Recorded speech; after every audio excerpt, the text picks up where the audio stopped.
ஏன்டி கடுப்புல உட்கார்ந்திருக்க? இந்த உதவாகார புருஷனை நம்பி ஒண்ணும் பண்ண முடியல. என்னடி பண்ணா? இவனும் வீட்டு செலவுக்கு பணம் தர மாட்டான்.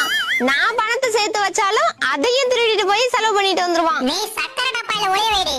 அடி போடி, எறும்பு கூட சர்க்கரையை கண்டுபிடிக்க 10 நிமிஷம் ஆகும். இவன் 8 நிமிஷத்துல கண்டுபிடிச்சிருவான். அப்போ எள்ளு டப்பாயில ஒளிய வை.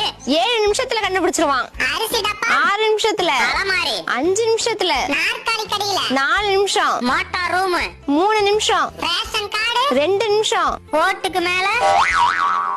சரி, அவன் சட்டை பையில வச்சு பாருடி. முயற்சி பண்ணிட்டேன்டி. மூதேவி மோந்தே கண்டுபிடிச்சிருது.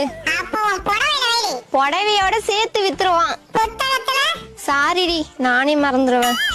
கல்யாணம் பண்ணிட்டு புள்ள குட்டியோட விளையாடாம தினம் பணத்தை ஒளிய வச்சு விளையாண்டிட்டு இருக்கீங்க. இதுக்கு ஒரே வழிதாண்டி இருக்கு. என்ன? பேசாம உன் கல்யாண ஆல்பத்துல ஒளிய வச்சிரு. அங்க வச்சா எடுக்க மாட்டானா? உன் புருஷன்ல உலகத்துல எந்த புருஷனும் கல்யாண ஆல்பத்தை மட்டும் கையில தர மாட்டான். என்னடி சொல்ற? ஆனா உன் புருஷன் கொஞ்சம் புத்திசாலிடி. எப்படிடி கண்டுபிடிச்சிருவானா? இல்ல, நான் கல்யாண ஆல்பத்தையே